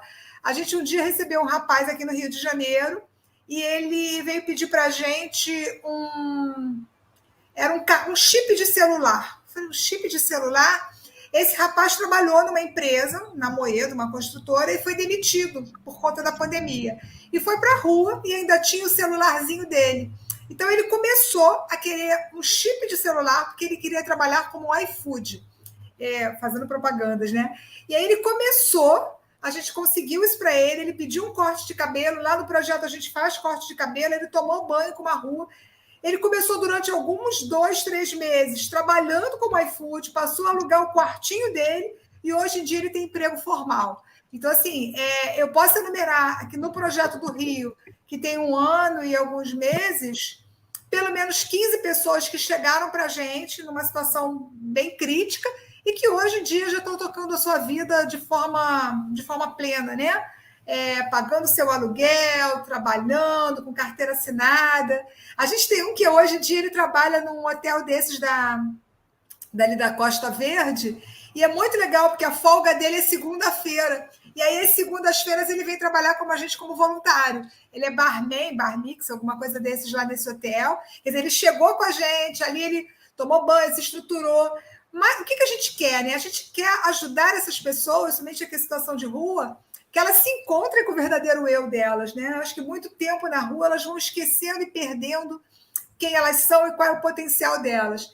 E quando eles dão esse engate de novo e se apropriam da própria vida, para a gente é uma maior alegria. E esse especificamente foi trabalhar, ele tinha uma profissão já de barman, ficou desempregado com a época de pandemia, conseguiu um desses hotéis famosos da Costa Verde, e é muito bacana, a gente encontra com ele toda segunda-feira ali de voluntário. A mãe dele mora na Baixada, ele desce, vai visitar a mãe e fica com a gente de voluntário. Então, essas são 1000 histórias, e aí eu ia ficar contando histórias o tempo inteiro. Tinha outra pergunta, vamos lá. Sim, a outra, Isabel, como podemos ampliar esta sensibilidade num mundo com tanta dificuldade de olhar o diferente como irmão, a respeito da fraternidade? Então, eu acho que com a pergunta me veio aquela frase, acho que de Maria Teresa de Calcutá, né? Seja você a mudança que você quer ver no mundo. Então, assim, eu acho que a gente começa por aí. A gente começa, a partir do momento que a gente tem um olhar, a gente começa a fazer esse trabalho, e ele vai contagiando. Eu penso o seguinte, pensa num lago que você joga uma pedra. Você vê uma pedra e depois ela faz umas ondinhas de leve, umas ondinhas de leve. E é dessa forma que eu acho que a gente vai conseguindo. A gente vai tocando outras pessoas. Hoje, as pessoas falam que eu falo com muito entusiasmo da fraternidade. Mas não é, porque, assim, da mesma forma que eu fui tocada nesse movimento de fraternidade, que foi só vivenciando na prática, que eu fui entender o que é essa vivência do amor que a gente fala em Cristo, do amor ao próximo, ao irmão, que às vezes é muito teórico, né? Ele às vezes vem dentro de igrejas, com muito ritualismo. Na prática, eu fui conseguir ver isso, né? Olhar o outro como irmão, indagar a minha vida pessoal e perguntar como eu, irmão desta pessoa, permito que ele esteja numa periferia dessa, permito que ele esteja vivendo essa situação de desigualdade, permito que ele seja tratado com discriminação, seja ela racial, de gênero, geográficas. Então, assim, eu acho que é isso, é a gente começar a olhar, é a gente não esconder, sabe? É a gente saber que tem um problema, que a gente tem que olhar para ele, e que a gente vai fazendo isso, a gente vai sacudindo dentro da gente, e aos poucos a gente vai sacudindo os outros. Quando a gente para pensar que esse é um projeto que começou com uma pessoa que aparentemente não era uma pessoa expoente, não era uma pessoa famosa, é uma pessoa que dentro desse país que a gente vive, cheio de preconceitos, não era nem aquela pessoa, um global que vai arrastar multidões. O Wagner, a gente podia dizer que era uma pessoa simples, humilde, e que foi ali, que com o testemunho dele, com a alegria dele, com a vontade de servir, ele vivendo fraternalmente, ele foi conseguindo conquistar outros corações. Então, acho que o caminho é esse, é que a gente efetivamente viva isso, não só da boca para fora, mas que a gente viva isso na nossa vida, porque eu acho que aos poucos a gente vai conseguir. Eu acredito. Penso daquelas luzezinhas que você acende uma, e aí aquela uma acende mais duas, duas acendem 4, e é assim que o movimento vai crescendo. Obrigada, Bel. E vou então pedir a Deise que responda uma, enquanto eu vou lá dar uma olhadinha nas demais. Deise, na sua trajetória, que outras referências em termos do ativismo em direitos humanos na luta antirracista você tem experimentado? A pergunta ficou incompleta aqui, mas é essa. Que Perdão, que outras referências você tem, pode trazer, compartilhar conosco nessa noite? Tá ligado. Eu tenho a participação de trabalhar, e a felicidade de trabalhar com a Casa das Pretas, que é um movimento de mulheres pretas. Anteriormente, lá atrás, era o Coisa de Mulher, fundado pela nossa professora Neuza das Dores e Edmeire Exaltação. Eu tenho a alegria de trabalhar com elas, tanto na questão de apoio, suporte, quanto mulher preta, cis, porque é uma casa que, inclusive, abraça muitas questões, todas as questões relacionadas a mulheres lésbicas, mas sem deixar de participar também sobre a questão da mulher, da saúde da mulher negra na sua totalidade. Então, a Casa das Pretas, Crioula, temos o grupo de mulheres pretas que trabalham já no Aqualtune, Associação de Mulheres Pretas do Rio, são jovens mulheres pretas formadas, na sua grande maioria, trabalham dentro das suas próprias comunidades. Para além desses 3 movimentos que são pessoas que me formaram, que eu gosto de fazer o Sankofa, que é o retorno, e também dar a minha contribuição, eu gosto também de construir com essa juventude que está chegando, né? Porque eu já estou um pouco mais à frente, né, dessa juventude, então tem um grupo, uma galerinha chegando com muita sede e querendo trabalhar na questão do desenho, da arte. Então, temos uma juventude, uma galera jovem, pré-adolescente. Tia, eu quero fazer desenho, eu quero fazer arte, eu quero fazer uma contribuição. Como é que eu posso fazer nessa questão do desenho? Eu, sendo mulher preta, uma criança preta. Então, na demanda da própria marcha, ou qualquer outra atividade que envolve a fórum, ou quando a gente está em qualquer outra atividade, nós vamos para o pirulito. Pirulito são aquelas imagens, né, que vamos segurando, cartazes. Então, naquele espaço ali, é o espaço que todas as pessoas podem participar com a sua atividade, ou frase, ou desenho, e colocar o seu papel ali. Então, temos também participação de muita gente branca nesses espaços, colocando as suas frases e colocando a sua narrativa, levando para aquele local ali. Olha, eu não tenho como somatizar muitas informações aqui, porque não é o meu lugar de fala, mas lá dentro do meu território, na minha casa, na minha família, eu levo essa construção, porque é um comprometimento, né? O antirracismo não é só uma hashtag, né? Então, a gente vivencia isso na prática. Então, a galera que soma, quem é o coletivo que abraça o movimento, o feminismo em si, externamente, sem ser o próprio fórum, leva essa bandeira. Eu faço parte também do Santa Luta, coletiva Santa Luta, que é de Santa Teresa, mulheres que são feministas de esquerda, que está sempre fazendo algumas atividades dentro de Santa Teresa. E aí Santa Teresa abraça tudo, né, gente? Coroa, Prazeres, Falete, enfim, diversas outras comunidades ao redor. E aí a política pública é para o bairro inteiro, não é uma política pública só para Largo do Curvelo, enfim. E aí, dentro dessas demandas, esses coletivos e esses espaços é que a gente faz também a soma. Vamos lá, senta, quais são as demandas para esses lugares, que não é só na parte do desenho, mas o que a gente pode somar junto. Então, esses lugares também me abraçam, esses lugares são as minhas pernas. São lugares e pessoas, como hoje, por exemplo, estou aqui no IPEAFRO, Instituto de Pesquisa Afro Preto, que é aqui, inclusive, eu vou até mostrar aqui para vocês, a parte do nosso banco, nosso espaço. É um espaço onde eu também tenho feito um trabalho de apoio e colaboração. É um espaço também de acolhida, um espaço também de estudo, de beber, de me conhecer, de conhecer as minhas raízes, tanto como bebo de Abdias, Lélia, enfim, a estrada é esse percurso mesmo. E eu venho bebendo, porque a gente tem sede, porque muita coisa foi nos tirada, e o processo é esse, a construção é essa. Obrigada, Deise. Eu tenho uma pergunta para vocês 3, E aí vou pedir que comece pela Isabel, a gente fazer essa escadinha, né? Isabel, Heloísa e Deise, que é a seguinte: que armas são fundamentais no dia de hoje quando pensamos na afirmação ou em afirmação de uma cidadania ativa? Essa pergunta ela tem a ver com o título, né? A última ideia, a última palavra que está lá em periferias, desigualdades, exclusões e cidadania.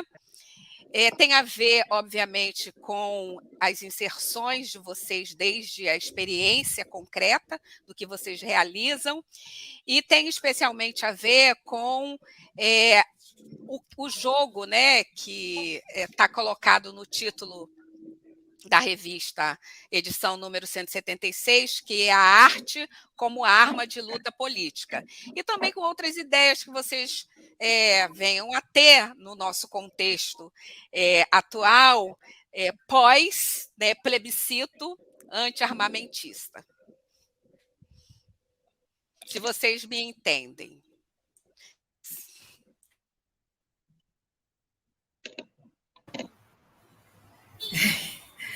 Eu não sei se eu entendi. É melhor não ter entendido.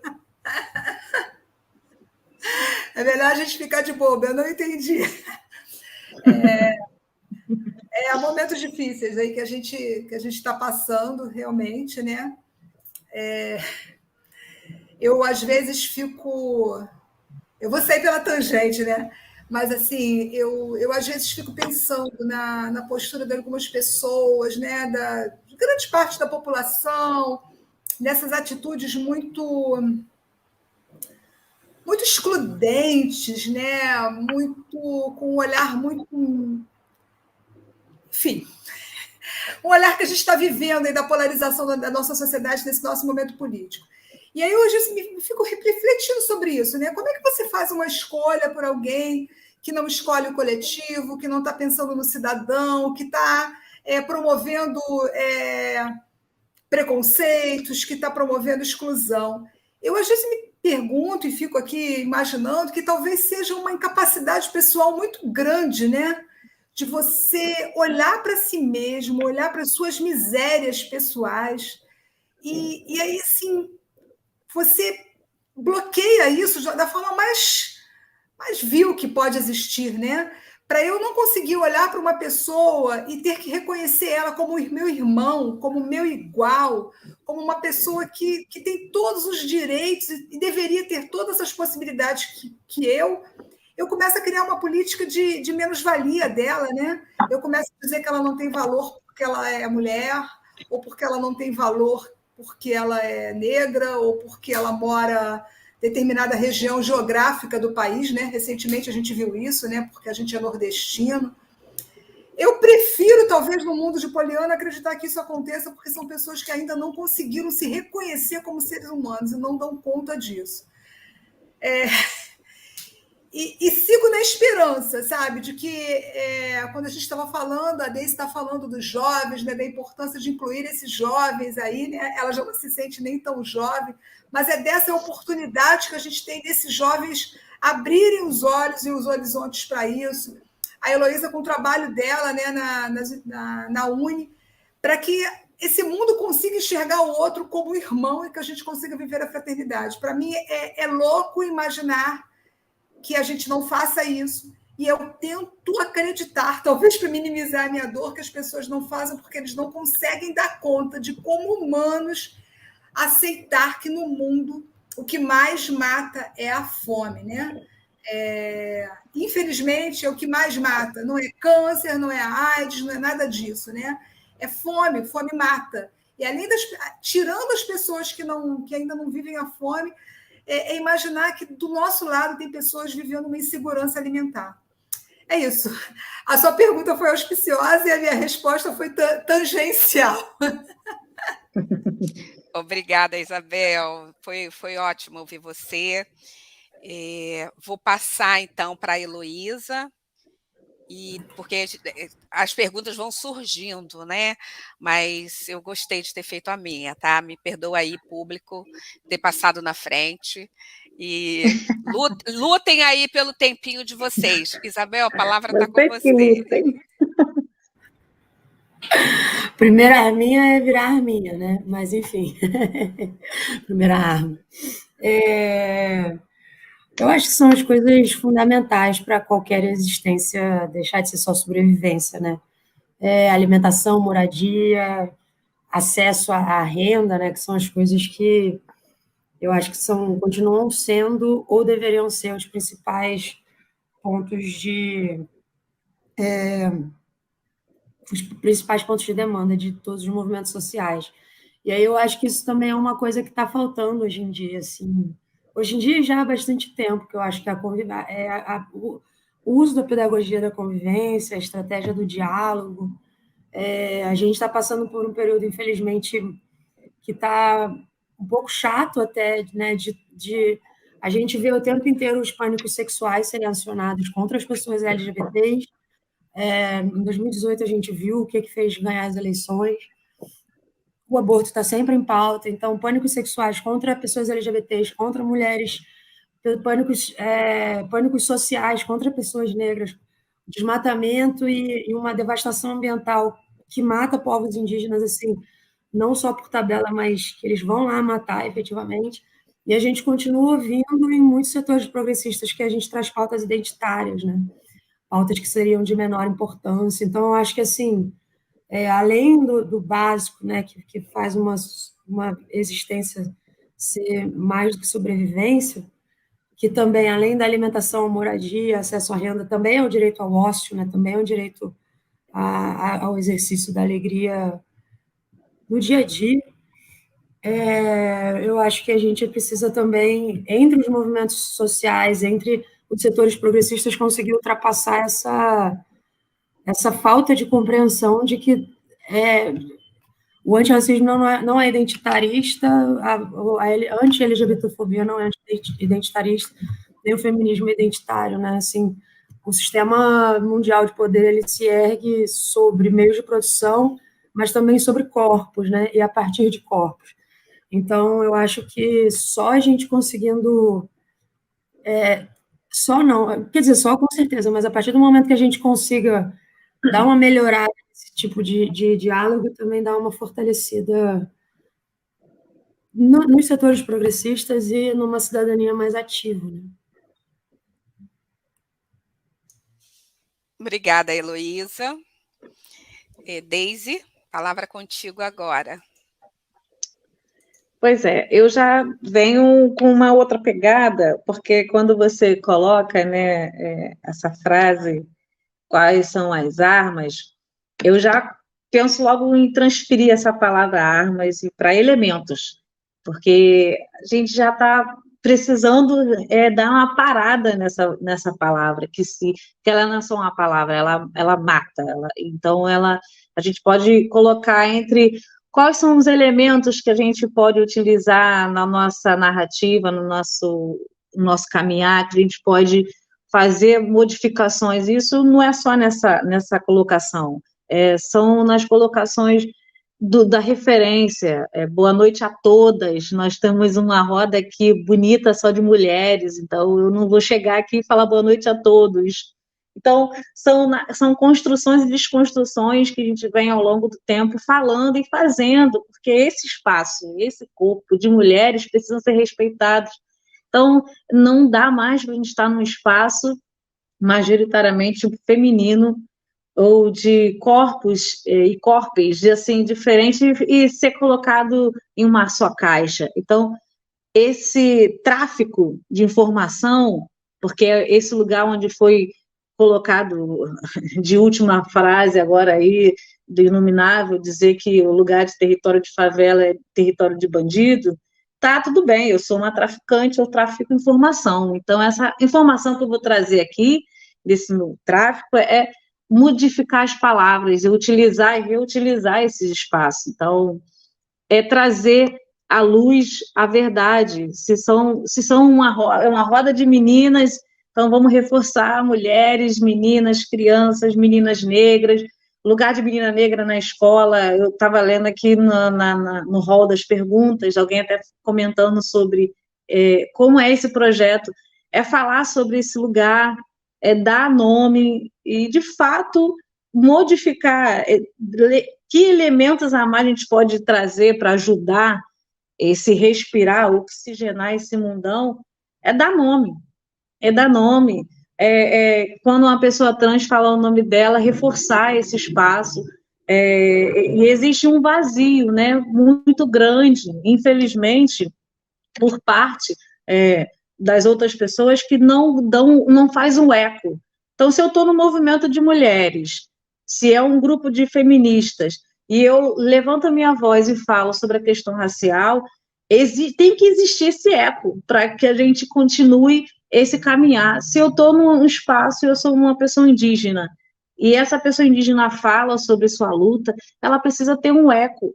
Não é só, e mesmo na ausência dessa pessoa, precisa existir essa fala, mesmo que esse corpo não esteja ali presente. Então, são segmentos, né, Consol, que a gente vê que deixa a nossa caminhada mais leve.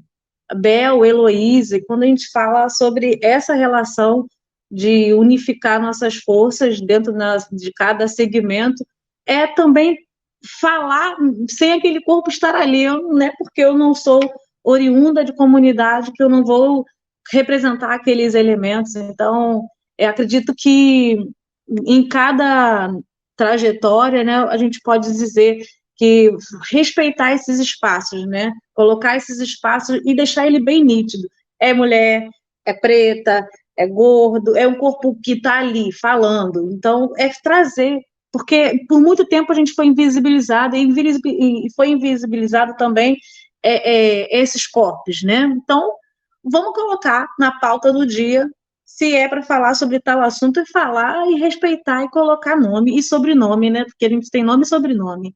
Então, é desse lugar que eu acho que esses elementos constroem a narrativa dessa democracia que a gente tem, tanto corre, tanto pede, e um mundo onde não tenha corpos pretos, fala pretas, corpos de mulheres lésbicas, trans, sendo representado, sendo valorizado, é um mundo sem democracia.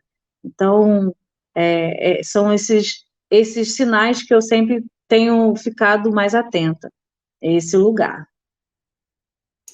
Então, Deise, já que a palavra está com você, para você terminar uma resposta, já meio que fazendo suas considerações, porque queremos e podemos, porque eu acredito que não tem outras perguntas. Acho que foi a Érica que disse: Deise, suas ilustrações são lindas, parabéns. Fiquei curiosa quanto à participação das meninas na marcha, especialmente pelo projeto Lugar de Menina é na Escola. Pode falar um pouco desta experiência? Sim, sim. O projeto Lugar de Menina Negra é na Escola, na verdade, surgiu, né, como uma construção, desenvolvimento de um trabalho elaborado pela Ana Gomes. É um trabalho, um estudo dela, ela está finalizando, e ela está defendendo justamente esse lugar, esse tema. E a Marcha das Mulheres Negras foi o lugar onde nós fez o lançamento do projeto, né? E aí construímos uns botões, construímos desenhos, um fly, para informar por que a importância do retorno dessas meninas para a escola, com essa abertura de voltar do Covid, né, a abertura para a escola, tal. Teve, como sempre, infelizmente, as mulheres, as meninas, por si só, começaram a ficar mais em casa. Teve uma queda muito grande, a gente vê isso, que as crianças, as meninas não voltaram a estudar. Muitas meninas deixaram porque ficaram em casa para dar continuidade ao que a mãe fazia, né, de ficar em casa, então alguém vai ficar para cuidar do filho mais novo ou da casa. E esse lugar de menina negra na escola é importante também porque nós estamos rodeados aqui de projetos, né? A Nova América, nós acreditamos que é um projeto que, inclusive, nessa construção dessa conversa, de levar a democracia, de levar a construção de dignidade, e a gente percebe que o índice de meninas pretas, mas na sua grande maioria, é a desistência das escolas, porque não tem esse lugar como potência, como colocar esse lugar de valorização. Agora, há pouco tempo, não tem nem um mês, e uma sobrinha minha sofreu racismo saindo de uma instituição educacional, e a própria o espaço educacional disse que não era responsável pela situação que aconteceu, porque aconteceu fora da escola. E aí, se ele não tem uma base, se não tem uma pessoa que corre atrás, se não tem uma equipe que abraça essa criança, essa menina, já seria mais um espaço que essa menina não queria ficar, não iria querer ficar. E essa é algo que aconteceu próximo de mim, e a gente sabe que acontece isso, infelizmente, o tempo todo. Então, esse projeto vem de uma narrativa Ana Gomes, perpassa pelo Fórum Estadual, e a gente precisa levar isso para forever, para o espaço aberto, nas nossas narrativas, nos nossos espaços, na nossa roda de conversa, na nossa roda do bebê, da cantina, do churrasco. E aí, como é que tá as crianças do seu território? Como é as meninas negras do seu espaço? Onde estão? Porque a gente já sabe o acolhimento que existe na sociedade para essas meninas, né? Então, o projeto é maravilhoso, procurem saber. Nós temos um Instagram, inclusive, Lugar de Menina Negra é na Escola. E aí, tá vindo aí várias, diversas outras ações e atividades linkadas com esse projeto, vai ficar delícia de vocês participarem também e contribuírem, viu? Obrigada, Deise. Então, voltamos a Isabel e também a Heloísa, pedindo que vocês façam suas considerações finais.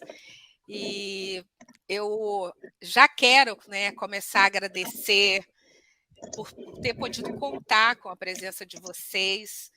Cada vez mais é um desafio nós darmos conta de atividades presenciais e online, sabemos disso.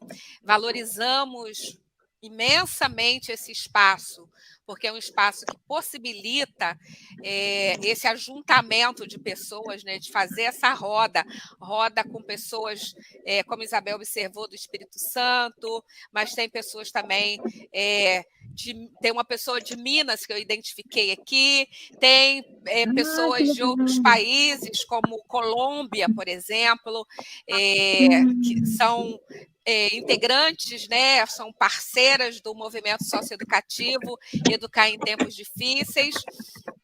E, bom, tem um bombeiro passando aqui, eu peço desculpa a vocês. Também as conselheiras da revista Nova América, dos países, né, em que o Conselho está representado, se não estão agora, certamente elas vão acompanhar, elas sempre acompanham. Daí que é uma fala, que é uma reflexão, que é uma contribuição, que é para perto e é também para longe. E foi muito bom ouvir, Isabel, você sair do Brasil, ir lá na África, voltar de novo, né, para o Brasil e ficar aqui no Rio de Janeiro com essa experiência, né, da abolição das fronteiras e, sobretudo, a abolição das fronteiras emocionais, a abolição das fronteiras processadas, erguidas, né, por preconceitos, por formas discriminatórias, que aí engloba o que vocês três, né, falaram. E, por outro lado, Heloísa, com as propostas da universidade, eu espero que realmente os cursos sejam sempre muito bem-sucedidos. Eu vi a propaganda do curso da Vilma, que é uma querida também, e eu vi de Haiti novamente, fazia tempo, né? E a maioria das vezes, escuta as histórias das dificuldades e as iniciativas, as experiências que são de anúncio, muitas vezes ficam colocadas num outro plano, mas é com os anúncios, com as iniciativas de trabalhar, que muitas vezes as denúncias são enfrentadas. Então, trazer o que tem sido construído, tem sido feito, e por mulheres também. Essa força, essa potência é muito marcada. Eu sinto isso aqui falando com vocês, eu sinto isso ao longo do nosso ciclo de rodas de conversa, e não é casual a nossa a nossa possibilidade de contar com a contribuição de mulheres, é que muitas vezes são as mulheres que estão nesses fronts, né, que estão nesses campos de batalhas à frente. Então, muito já, né, me despedindo, mas abrindo espaço para vocês, agradecer por vocês avivarem isso, e a Deise, que estava assoberbada, mas é de uma sensibilidade, de uma delicadeza. Eu a perturbo 7 horas da manhã e ela nem me xinga, e, enfim, agradecer e deixar que vocês finalizem, então, essa participação de vocês aqui com a gente.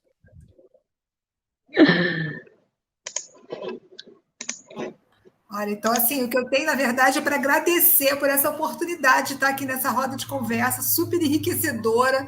Assim, a gente vem achando que vai contribuir com alguma coisa, mas a gente sai aqui, assim, renovado. Foi muito bom escutar vocês. Às vezes a gente se pergunta, né, quem trabalha na fraternidade, será que o que a gente está fazendo só é um assistencialismo, né? Apesar da gente ter histórias de pessoas que superaram. E aí a gente se sente confortado de perceber que cada um está trabalhando no espaço, sabe? Uma está trabalhando de uma forma, outra está trabalhando de outra, e é assim que a gente vai conseguir gradativamente ir mudando um pouco esse mundo que tem para deixar pelas próximas gerações. Eu só quero dizer, para convidar todos que queiram conhecer, a gente vai fazer um 5º encontro da Fraternidade Sem Fronteiras esse ano, vai ser em Uberlândia. Ele é presencial, mas ele vai estar online nos canais da Fraternidade Sem Fronteiras. Então, ali vão ser 3 dias que quem estiver em casa e quiser conhecer os projetos, tem a programação, você olha, eu queria me conhecer um pouco mais desse projeto ou daquele outro. Aí as pessoas falam, eu não posso ajudar na fraternidade. Eu acho que todo mundo pode, tá? Eu digo que o projeto é feito com 3 coisas. Ele é feito com a mão, né, com as mãos de quem vai até a África ou até a Venezuela e tal, e trabalha. Ele é feito com a colaboração generosa das pessoas que vão apadrinhando o projeto, mas ele também é feito com os joelhos de quem reza para que tudo dê certo. Então, assim, mesmo quem diz que não tem nada para contribuir com esse projeto, tem sim, tá? De uma forma ou de outra, se a gente não puder estar apadrinhando, se a gente não puder estar em loco, que a gente esteja rezando, mandando energias positivas, vibrando e divulgando o projeto, porque eu acho que é assim que a gente vai atingir um maior número de pessoas. Só quero agradecer aí o Nova América pela oportunidade e as meninas pela troca enriquecedora, porque eu amei conhecer vocês, viu? Show! Heloísa? Eu também só agradecer, foi muito bacana, como eu falei no início, esses períodos tensos que a gente está vivendo, é sempre bom ter a oportunidade de troca com outras pessoas que também estão interessadas na destruição dessas desigualdades, né, desse sistema. Então, foi muito bom. Eu nem reparei o tempo passar, não sei se não tivesse sido esse reloginho aqui.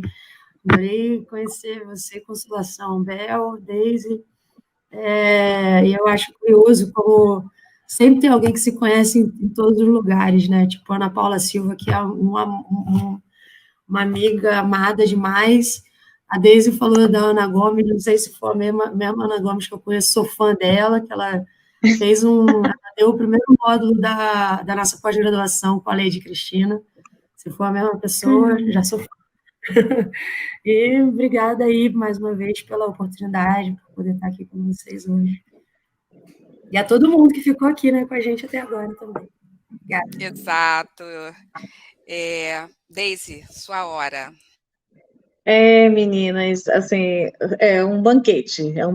Espaço, assim, como esse é raridade e a gente precisa realmente valorizar, como eu falo, né, a gente precisa desfrutar desse momento e aproveitar. E quando digo aproveitar, é somatizar, encaminhar para a roda de todo mundo participar, as mulheres participarem fielmente. Estou vendo aqui majoritariamente o grupo de mulheres que estão presentes aqui, mas jogar para todo mundo que essa responsabilidade, essa narrativa é de todos, é de todas, essa compreensão precisa ser de todos, essa responsabilidade precisa ser de todo mundo, precisa ser de geral, porque a gente precisa de todo mundo. A gente está vivendo num processo, assim, bem doentio, né?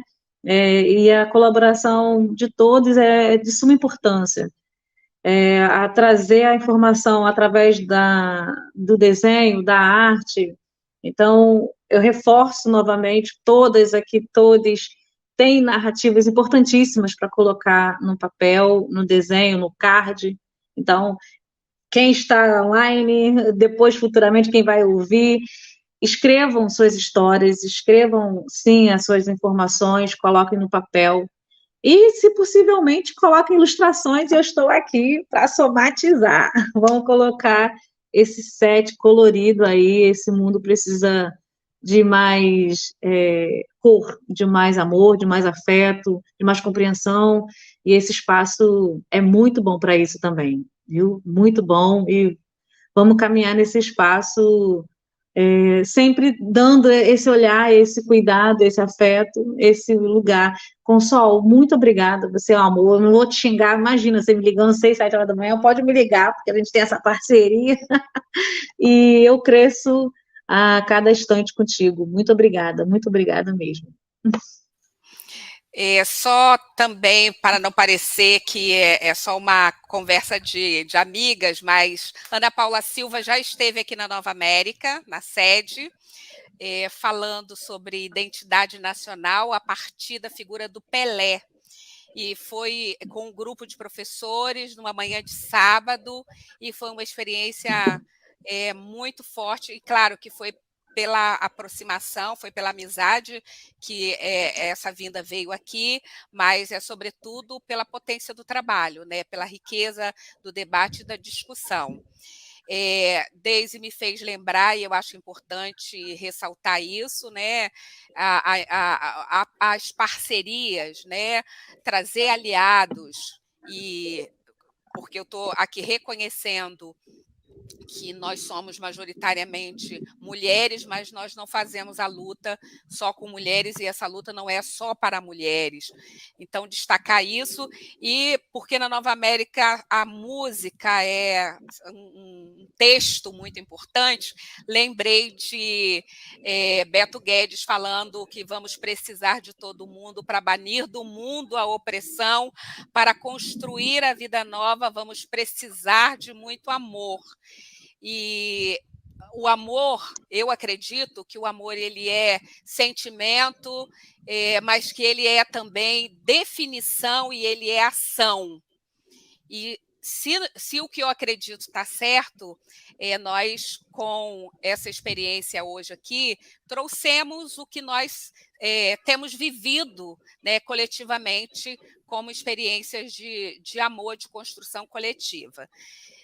Quero recomendar a vocês três que ajudem na divulgação dessa, porque vai ficar gravada, então podem enviar para seus conhecidos, amigos, enfim, estudantes, porque esse material é um material rico, vocês, né, são protagonistas desse momento, e nos faz, né, muito bem saber que essas falas elas vão reverberar para além desse momento.